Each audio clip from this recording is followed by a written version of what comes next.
Hi, our names are Jeff and Leanne Peters, and today we're going to be talking to you about self-cruising through the inland waterways of Europe. That is, driving your own boat through the rivers and canals of Europe. So today, what we're going to talk about, after a short introduction, we'll start talking about how to choose your own boat, and then we'll talk about some of the licenses and permits that you need for cruising through Europe, the navigation, and some of the major costs involved, visas, of course, and then we'll give you some tips and tricks at the end in case you decide that you want to go cruising yourself. First, an introduction. I'm Leanne. And I'm Jeff. We're an ordinary Australian couple with little boating experience who early in 2017, when we were aged in about our mid-50s, decided to retire early and spend time each year cruising through the rivers and canals of Europe. Yeah. For those of you who don't know, most of the rivers in Europe are connected and then interconnected by a series of man-made canals, which is wonderful infrastructure. And this is the way that produce and goods was transported through the regions of Europe back in the days before engines were invented for trains and trucks. And even today, there's still a lot of commercial use, or these large commercial vessels that transport produce throughout these waterways. The inland waterways are an amazing infrastructure achievement where you can cruise literally thousands of miles throughout Europe, visiting incredible cities and towns and villages all along the way. Yeah. And if you need to go up in altitude or uphill, what you do is you drive into one of these locks. You drive in, secure your boat, the door, the gates there behind you close up, and then the water rises and you adjust your ropes or your lines as the boat rises. And then when the water comes up to the same level as the river or the canal in front of you, the gates at the front open and you just drive out. It's pretty easy to do. After you've done it a couple of times, it's very easy. We'll do a full presentation about locks, including demonstrations during a later video. So if you want to see this, please subscribe to our channel. Yep. So how we got started. Way back in 2009, we had the opportunity to travel to the beautiful Burgundy region of France. And we cruised around on this 10-metre fiberglass boat for a couple of weeks. And while we were there, we met a lot of Brits, Aussies and Kiwis who do this all the time. We had no idea that it even existed. But they cruise around for 6 months each year and then they go home for the other 6 months. We loved the idea of doing this ourselves and our retirement dream was born. Yep. And then in mid-2016, some events conspired to make us take a really good look at what we wanted from life. We did our sums and we checked those sums with some financial advisors, and we decided that we could and that we really should do this now while we're still healthy enough to really enjoy the lifestyle. We purchased a 12-metre motor cruiser in England. We renamed it Sunshine Coast in honour of our former home of the Sunshine Coast in Queensland. And then in June 2017, we cruised it along the southern coast of England, past the White Cliffs of Dover here. As you can see, it was a beautiful day. And then we headed into the Thames, up to London. We cruised under London Bridge and Tower Bridge and past the Houses of Parliament and Big Ben, just the two of us. So it was a really surreal experience for us both. And then after spending a month on the boat in London, we took the boat out into the English Channel, crossed the Channel, and wound up in Dunkirk in France. And just as an aside, while we were there, we actually went and saw the movie Dunkirk. And then we walked out to the evacuation beaches and had some wine and some frites or fries while we were there. So our original plan was to cruise exclusively through France. The lovely Belgian couple that we met at Dunkirk Marina recommended that we first take a look at Belgium while we were so far north. So the first season we spent cruising around beautiful Belgium, which we can highly recommend. It was absolutely stunning, and if you're into history or especially First World War history, it's absolutely brilliant. So we rented our boat at a marina in Antwerp in Belgium that first year, and then someone told us that the Netherlands was a boating paradise. So the second season we went Dutch and we started cruising through the Netherlands. And by the way, it is an absolute boating paradise. And then While we were there, another friend suggested that Germany was very good as well. So in our third season, we cruised through to Germany, along the Rhine, and then across Germany to Berlin, and had a sensational time. So we want to talk to you about choosing a boat. Now, obviously, choosing a boat is a very personal matter. You have to know what type of cruising that you want to do yourself. You have to know what you need versus what you want on board your boat, and of course, the big thing, your budget. We can tell you how and why we chose our boat, but we've met lots of boaters along our journey that have different types of boats who all swear they have the best boat ever, which is great because it means they've got the boat that best suits them. This includes Dutch steel boats and barges that come in all sizes from 14 to 40 metres long, and they're like a real house on the water. Yeah, they're great. The reason we chose the boat that we did because our plans are to someday take the boat out into the Mediterranean and cruise around the beautiful coastlines of the countries lining the Med. But we also wanted to cruise around the rivers and canals of Europe first, especially so we could get the experience and the confidence ready to tackle that open water of the Med. So we needed a boat that was versatile enough to do both. Now, after lots of online research, I found Broom boats. Broom are a boat building company in England that were around for 100 years, and they had a very good reputation for quality. Their boats are built as coastal cruisers, so perfect for the Med, but the radar arch, or the highest part of the boat, folds down, as do the windows, which reduces what's known as the air draft, or the distance between the waterline of the boat and the highest point on the boat. And this makes it perfect for going under all the bridges in the inland areas of Europe. We can get our air draft down from 5.5 metres to 3 metres by lowering the radar arch and the windows. Yeah. So ours is a 12-metre fiberglass boat, which barge owners call yogurt tubs. They're not very nice. And it has 2 engines. It makes it very easy to manoeuvre. And you can see here how the radar arch folds down. It's easy for the 2 of us to handle, but it's also spacious enough for us to have guests. We can do a top speed of 26 knots, which came in very handy when we crossed the English Channel, and it means that we have enough power to get out of any trouble we might get into.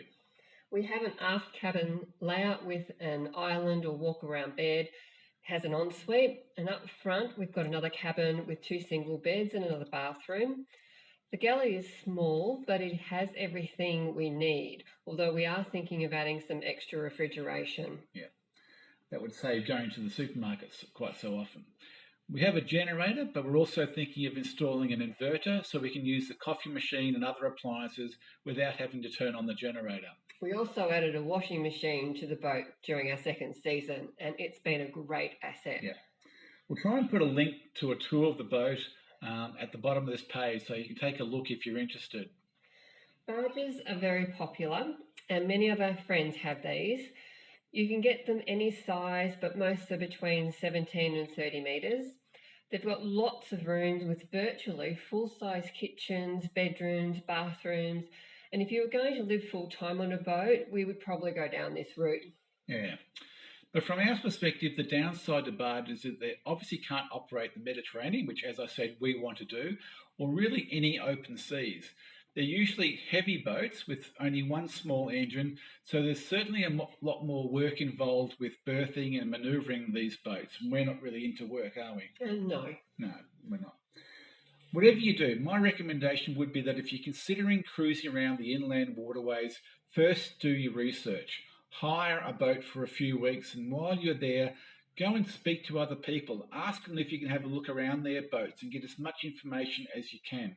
People are usually very happy to help and proud to show off their boating home. They love to talk about them. Yeah. Sit on the hire boat and ask yourself, if you were going to be doing this for an extended period of time, what else would you need or want? What best suits the type of cruising that you want to do, and of course, the budget. The Netherlands is a perfect place to try out boating. There are lots of hire companies with good quality boats, and the infrastructure is very good. The country is basically flat, so there aren't many locks to negotiate, just bridges to pass under. Yeah. Once you decide on the type of boat, you can break it down to the make, model, size, etc.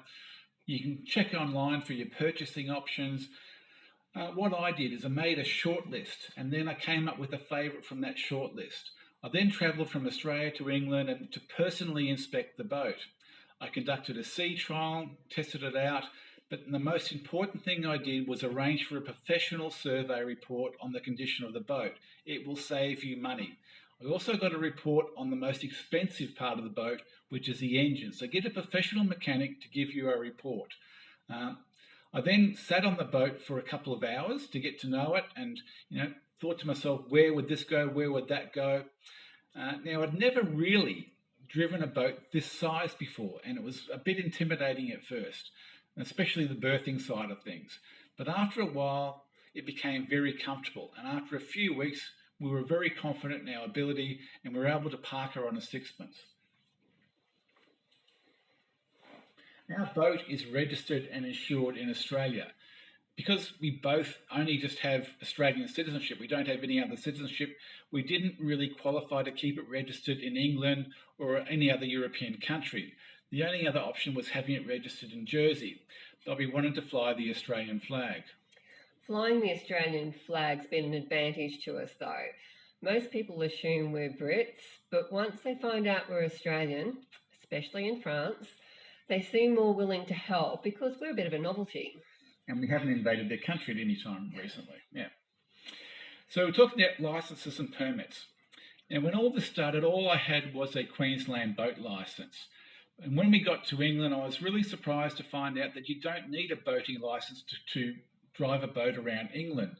But on the continent, on the European continent, you need what's known as an International Certificate of Competency, or an ICC. Now, I looked into getting one of these before we left Australia and couldn't find anywhere in Queensland to obtain one for a motor cruiser. You could get one for a yacht, but not a motor cruiser. When I looked at getting one in England, I was absolutely flabbergasted by how much it was going to cost. It was something like over £2,000. So it was really only halfway through our second season in Europe that I actually got myself an ICC. We were in the Netherlands and found someone by the name of Geert, who did ICC testing as well as VHF radio testing. We actually travelled to him in the village of Maasbommel, where I did the testing. It took a couple of hours and it cost less than €200 to gain the ICC. I'll put a link below to Jan's email. I've actually never been asked to produce my ICC, but it's good to know that it's there if I need it. I've also completed a CEVNI course, which is CEVNI. It's basically an online course about the rules of the road of the inland waterways of Europe. And so you need to do that, and I'll put a link for that below too. Actually, the only time we've ever been asked for any sort of documentation was when we first cruised into Germany. We were stopped by this water police patrol boat here by these two lovely gents. And they didn't want to actually see the ICC or any other qualifications. They just wanted to see our boat registration. They wanted to know that we actually own the boat. And once they were satisfied, they put all our details into their computer system. And after that, whenever we saw a German water police boat, they just waved us through. So in terms of boating permits, when we arrived in Dunkirk, we obtained a permit for the French waterways from VNF, the regulatory body in France, and we'll put a link to their website below. A permit or vignette for us at 12 metres costs €53 for a month or €383 for a full year. And once you pay that permit, you don't pay for anything else. You don't pay for going through the locks or, any of that other infrastructure costs. And when we cruised into the Flanders region of Belgium, we had to pay a small permit fee there too. But in the German area of Belgium, there's no fee. The Netherlands and Germany have no permit fees either, although in the Friesland region of the Netherlands, which is a stunning area and it's absolutely fantastic cruising, you pay €15 for what's known as a Marikite flag, which entitles you to stay on hundreds of free moorings throughout that region. In some places in the Netherlands, there's often an official who opens the bridge for you.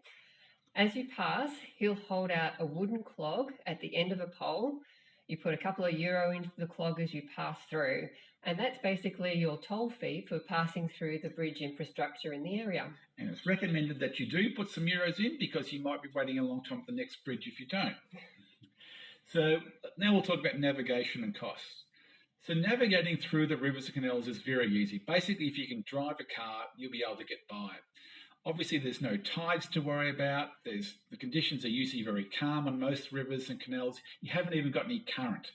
Large rivers like the Rhine do have current, so you've got to really choose the route that you want to take so you're going with the current during those times. You cruise down the right-hand side of the river at a maximum speed limit of 6 knots or about 11 kilometres per hour, and it's very relaxing. It is very relaxing. It's fantastic. We actually, just on that, we've got a lot of friends who travel with caravans and RVs, and they love that lifestyle, and it's great. But they often say to us that what they do is similar to what we do, and I suppose it is to a degree. However, if I'm driving, especially if I'm pulling a caravan, all I'm really doing is watching the road ahead of me and worrying about the truck coming the other way at 100 kilometres an hour. So you don't see much apart from the road. And I'm always just watching the road, making sure he's seen that truck coming towards us. Yeah, sure, yeah. But on a boat, it's different. You're only travelling, as we said before, a maximum of 6 knots. You see and you notice everything along the way. You have time to really appreciate everything and are basically forced to relax. Now, there aren't really any current written cruising guides available these days because everything is online. But easily the best navigation aid that we've come across has been ME Maps. Now, we downloaded ME Maps from the Google Play Store onto our tablet. Then we joined the Dutch Barge Association, or the DBA, and there is a link below to the DBA. The DBA have an overlay that you put over ME Maps. Now, over the years, members of the DBA have put information about hundreds of moorings and marinas, and this is all included on that overlay.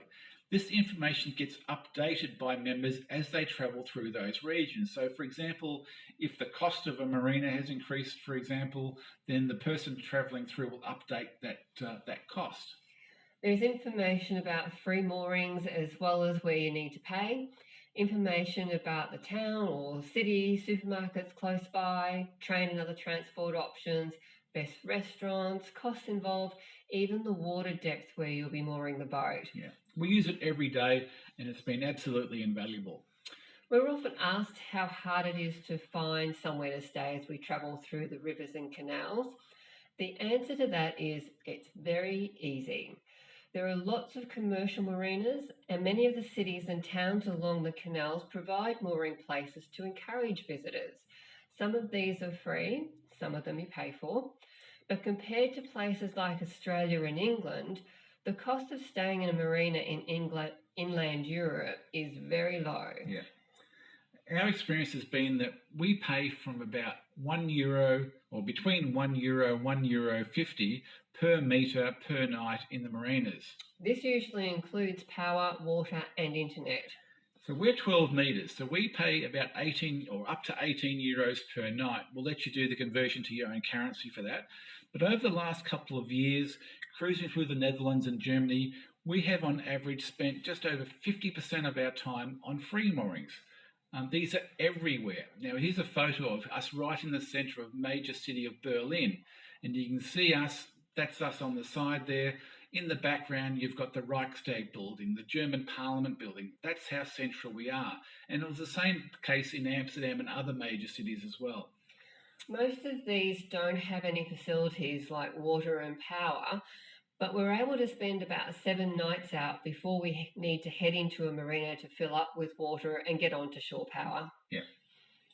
Wintering the boat is another expense, a major expense. Now, we cruise between early May and early October when it starts to get too cold for us.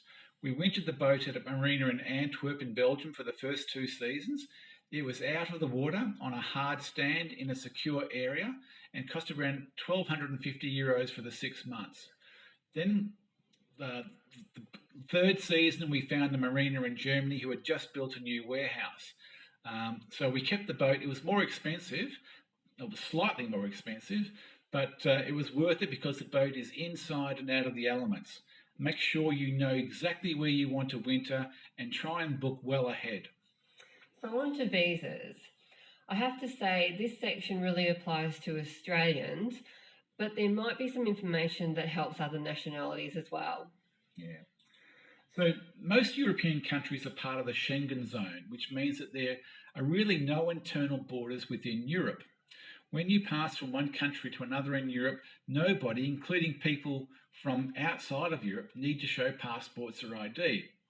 Now, our problem is as Australians on tourist visas, technically, we're only allowed to be in the Schengen zone for 90 days or 3 months out of every 6 months.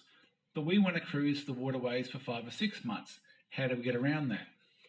Well, as it turns out, that when the Schengen Agreement was signed, countries had the option of either maintaining or rescinding the bilateral agreements they already had in place at the time.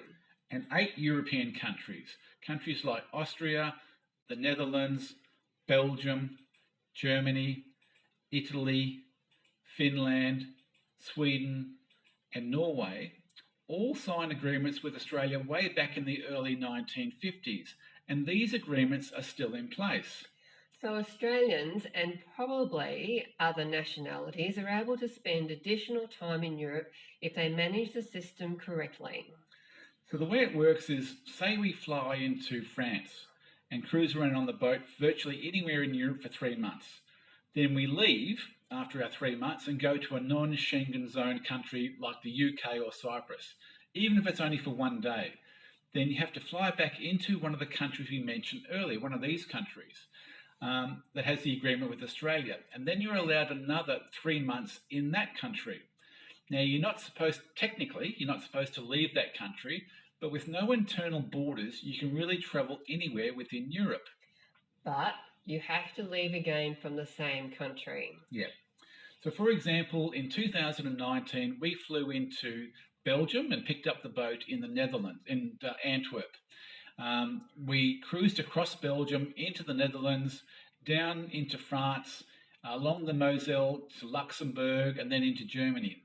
And then we hit the Rhine, and then after our initial 3 months was about to expire, we flew out of Cologne in Germany to the UK. Then we flew back into Cologne and we spent almost another 3 months cruising around Germany before once again flying out of Germany. No one asked any questions at all. In fact, a few weeks later, we flew into Portugal and no one asked any questions there either because our Schengen time had started again. Now, we have friends who don't bother with any of this and haven't had any issues either. It might be that these European countries have bigger issues to deal with than some Aussies wanting to spend money in their country. But at least this way, it's all legal. Yeah. So for peace of mind, and because Leanne is very careful, some would say pedantic, we wrote to the embassies of each of these 8 countries to confirm that the agreements were still in place. And then we take the written confirmation with us whenever we pass through customs, something that I would strongly recommend. So some tips for you. Now, our biggest tip is to talk to other people. Most people on boats are very happy to pass along information and help others. If you see a boat coming into a berth, going off to give them a hand, it's a great icebreaker and people often appreciate the help.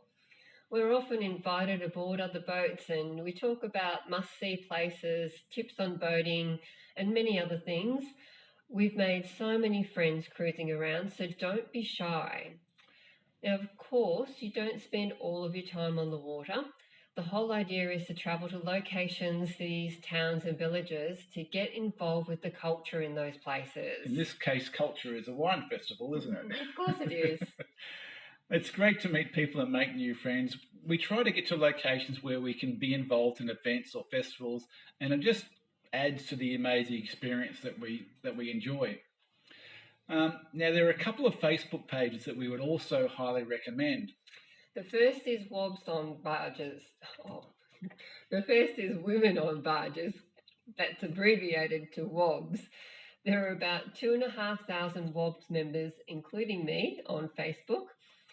Some cruising with their partners and some doing it all alone. This page has been both helpful and scary. Scary because it is basically a support group for ladies, and some of them have had some awful experiences. But overall, it's a great group for gaining information. They have their own Wobbs burgee or flag, and whenever you see it on another boat, you automatically know that you're welcome. You can come and have a chat, a cup of coffee, and a drink or two, of course. There's usually a drink or two. Now, the male version of Wobbs is Bobs, or Blokes on Boats. And similar to the ladies, this is a great group to join on Facebook to get ideas for repairs, maintenance, etc. I would also, as I said before, highly recommend joining the Dutch Barge Association, or the DBA. We're often asked about travel insurance. We use a company called World Nomads, which offers cover that suits our travels. But Australians also have reciprocal medical agreements with the UK, Belgium, and also the Netherlands. Now, internet's a big issue, and we don't have an address in the UK or in Europe, and therefore we didn't qualify for a European or English bank account, so we couldn't get an internet plan. Initially, all we could do was get an expensive pay by the month internet account. But while we were in France, we came across a company called Free. They have vending machines at locations throughout France, and you can see them on their website.